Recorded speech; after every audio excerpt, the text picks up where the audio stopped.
Is this the best plug-in hybrid SUV? We'll find out in today's video. I'll include a link to the Volvo and Salt Lake's website in the description down below. If you have any questions, just ask for Mark. Also include a link to my car buying guide. Let's get into it.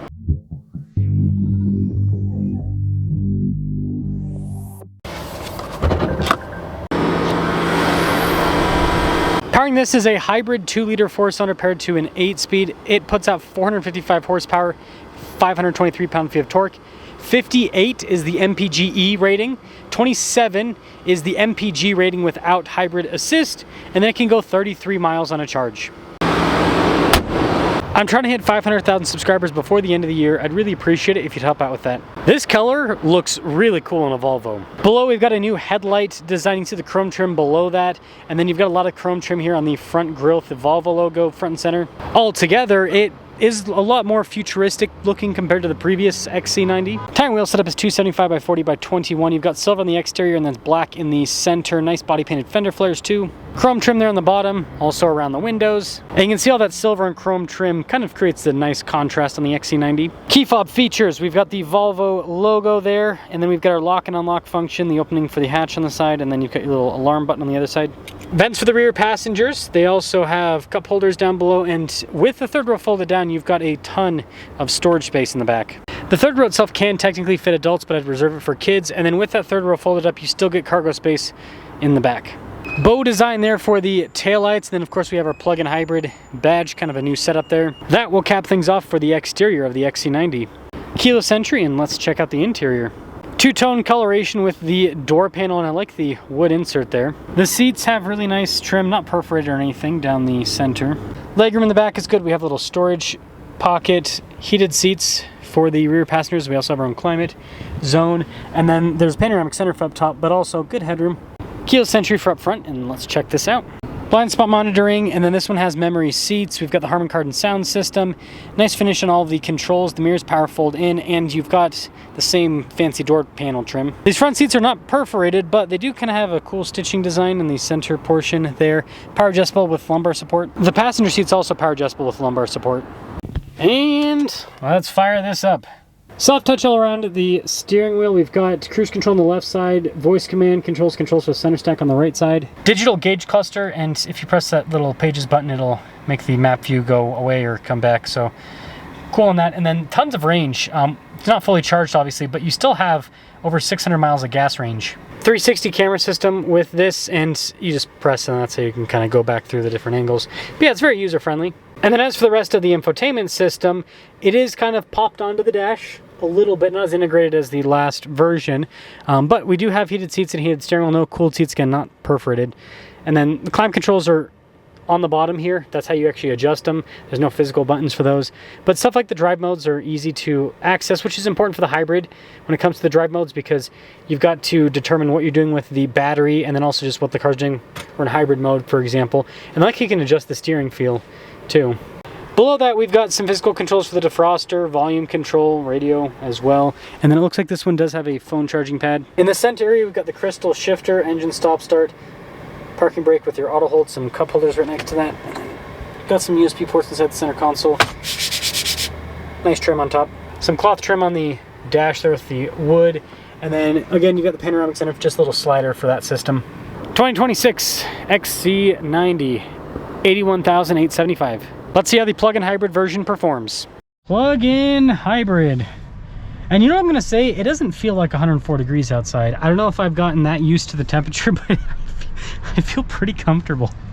And you guys know I don't know if you guys, I mean, you can probably see in the thumbnail, I don't, the videos are about the car, it's not about me, but I wear jeans and like flannels or just long sleeve shirts every single day. Like this shirt, most people wearing this shirt would feel comfortable in like 40 to 50 degree weather, not 104.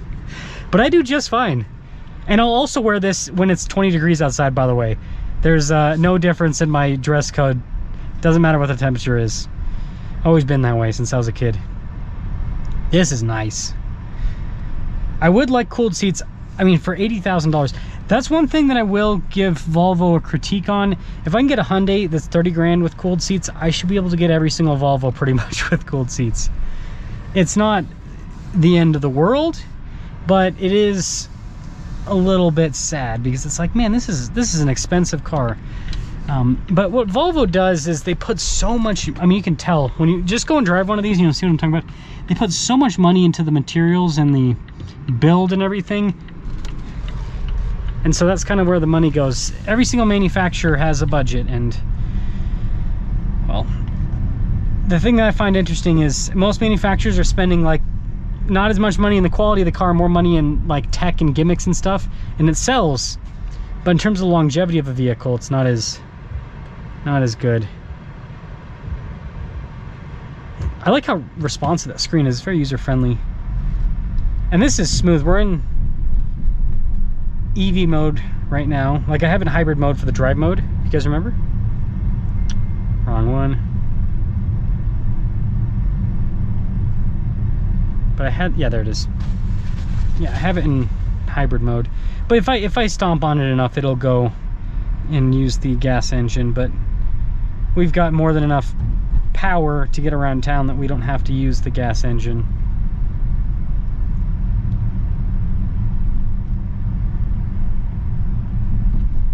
Yeah, this is smooth.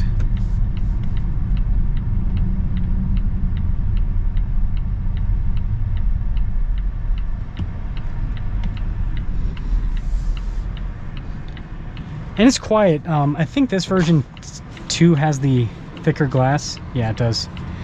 So they do thicker glass in the windows, and that helps out with the overall sound deadening of the vehicle. Let's pop into the power mode here. So it turns on the engine. Pretty typical. Oh, it's rush hour. I'm like, why are there so many dang cars? Wow. It's quick. It doesn't feel like 455 horsepower quick necessarily. That's every plug-in hybrid. But what you do feel is you've got a ton of low-end torque followed up by smooth power delivery up top. So I prefer this powertrain to a lot of other plugins. But yeah, that is one downside about plugins is whatever the window sticker says in terms of the horsepower, subtract about 100 horsepower from that, and that's what you actually feel in terms of the delivery. But it's quick. It's darn quick.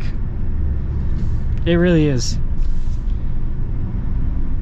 So, in conclusion, this is comfortable, it's quiet, super luxurious, it's got great ergonomics. It's really nice packaging. The only thing that, like I said, that I can knock them for is the fact that this does not have cooled seats at this price point. I think that should be kind of, and every single, it seems like it's, let me think about this for a second. It's mostly the European automakers. Audi does the same thing, BMW does the same thing, Mercedes. Land Rover actually doesn't. Land Rover puts cooled seats in quite a few cars, but they still don't put them in everything. Mainland Europe, why do you guys hate cooled seats so much? Maybe it's a climate, you know, because it's so temperate over there, but that's weird. Now that I think about it, I'm like, what luxury? Because like you look at Lexus and they'll put cooled seats in a lot of different cars. Interesting the differences. Anyways, this is a really nice car. It drives really well, it's comfortable. The materials, I mean, they use a lot of synthetic materials now. You know, Volvo kind of believes in the environmentally friendly stuff, and so I don't think that's necessarily a bad thing for a car maker, because these materials feel just as nice as the real stuff. So let me know your thoughts on the XC90 plug-in hybrid. But I think this is still definitely one of the best luxury cars in general, but also, you know, one of the best plug-in hybrids.